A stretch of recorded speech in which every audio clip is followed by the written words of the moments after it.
বিশ্বের সবচেয়ে ক্ষমতাধর দেশ হয়েও যুক্তরাষ্ট্র দীর্ঘদিনের যুদ্ধে ইরানকে হার মানাতে পারেনি। ইসরায়েলকে সঙ্গে নিয়েও ইরানের মেরুদণ্ডকে বাঁকাতে পারছে না তারা। উল্টো বড় ধরনের বিমান কিংবা ড্রোন আক্রমণ সাজিয়েও ইরানের আকাশসীমা থেকে অনেক সময় ফিরে এসেছে যুদ্ধবহর। কি আছে ইরানের আকাশে? কেন বারবার হিসেব কষতে বাধ্য হচ্ছে যুক্তরাষ্ট্র ইসরায়েল? ট্রাম্প কখনো বলছেন ইরানে কঠোর হামলা চালানো হবে, কখনো বলছেন ইরানকে চরম শিক্ষা দেয়া হবে। এমন হুঁশিয়ারির পর যুক্তরাষ্ট্র কয়েক দফা হামলাও চালিয়েছে, কিন্তু সেই হামলাগুলো ঠিক ট্রাম্প যতটা কঠোর হুঙ্কার দিয়ে বলছেন তার চেয়ে অনেক বেশি দুর্বল হামলা করছেন। সমরবিদদের এমন মন্তব্য নতুন করে ভাবিয়ে তুলেছে বিশ্লেষকদের। মধ্যপ্রাচ্যের আকাশে উত্তেজনা যেন শেষ হওয়ার নয়। একদিকে যুদ্ধবিরতির আলোচনা, অন্যদিকে আবার ক্ষেপণাস্ত্র হামলা। একদিন শান্তি চুক্তির ইঙ্গিত, পরদিনই নতুন করে সামরিক হুমকি। মার্কিন প্রেসিডেন্টের বক্তব্যও বারবার বদলাচ্ছে, কখনো আলোচনার কথা, কখনো সর্বোচ্চ চাপের ঘোষণা। প্রশ্ন উঠছে, বিশ্বের সবচেয়ে শক্তিশালী সামরিক শক্তি হওয়া সত্ত্বেও কেন ইরানের বিরুদ্ধে পূর্ণমাত্রার হামলা চালাতে এত সতর্ক যুক্তরাষ্ট্র ও ইসরায়েল? কেন অনেক অভিযান সীমিত পর্যায়ে থেমে যায়? ইরানের আকাশে এমন কি রয়েছে যা আক্রমণের আগে বহুবার হিসেব কষতে বাধ্য করছে বিশ্বের সবচেয়ে আধুনিক বিমান বাহিনীকে? বিগত 2 দশকে ইরান ধাপে ধাপে নিজেদের আকাশ প্রতিরক্ষা শক্তিশালী করেছে। রাশিয়ার তৈরি S-300 ছাড়াও দেশীয়ভাবে তৈরি বাভার 373, খোরদাদ 15, সেভম খোরদাদ মাজিদ সহ বহুস্তরীয় বিমান প্রতিরক্ষা ব্যবস্থা গড়ে তুলেছে। দীর্ঘপাল্লা, মধ্যপাল্লা এবং স্বল্পপাল্লার ক্ষেপণাস্ত্র মিলিয়ে একটি সমন্বিত প্রতিরক্ষা নেটওয়ার্ক তৈরি করেছে তারা।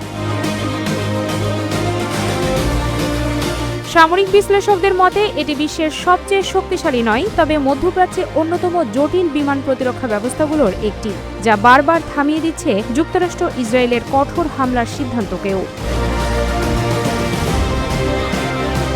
শুধু ক্ষেপণাস্ত্র নয়, ইরানের সবচেয়ে বড় শক্তি হচ্ছে বিস্তৃত রাডার নেটওয়ার্ক। পারস্য উপসাগর, ওমান সাগর, ইরানের পাহাড়ি অঞ্চল এবং ভূগর্ভস্থ সামরিক ঘাঁটি সবকিছু মিলিয়ে তারা বহুস্তরীয় নজরদারি ব্যবস্থা গড়ে তুলেছে। এর ফলে দূর থেকেই শত্রু বিমানের গতিবিধি পর্যবেক্ষণ করতে পারছে ইরান। আরও বড় বিষয়, স্টেলথ বিমানও শতভাগ অদৃশ্য নয়। মার্কিন B-2 কিংবা F-35 অত্যন্ত উন্নত প্রযুক্তির হলেও যে কোনো স্টেলথ বিমানেরও সীমাবদ্ধতা রয়েছে।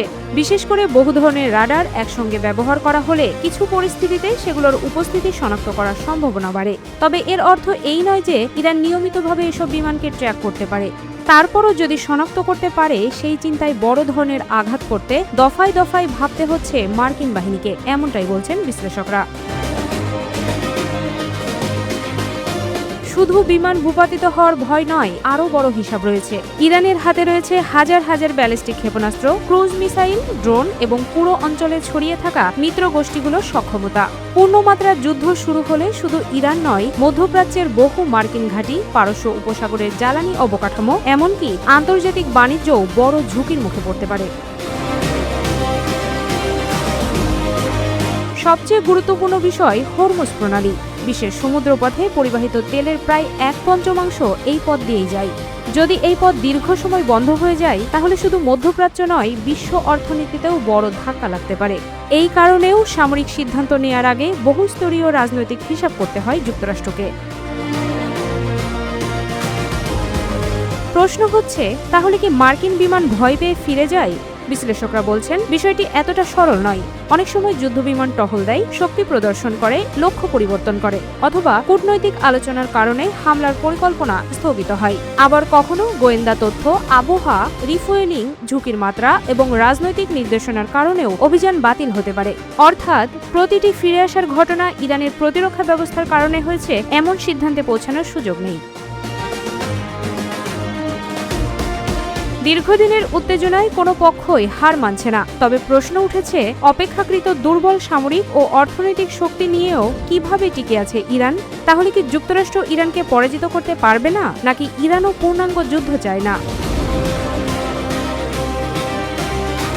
বাস্তবতা হলো, দুই পক্ষই জানে একটি সর্বাত্মক যুদ্ধের মূল্য হবে ভয়াবহ। সেই কারণেই একদিকে হামলা, অন্যদিকে আলোচনা, একদিকে শক্তি প্রদর্শন, অন্যদিকে কূটনীতি, এই দ্বৈত কৌশলই এখন মধ্যপ্রাচ্যের বাস্তবতা। আর তাই ইরানের আকাশে যুদ্ধবিমান প্রবেশের আগে শুধু আকাশ প্রতিরক্ষা নয়, রাজনীতি, অর্থনীতি, আঞ্চলিক স্থিতিশীলতা এবং বৈশ্বিক জ্বালানি নিরাপত্তার হিসাবও সমান গুরুত্ব পাচ্ছে।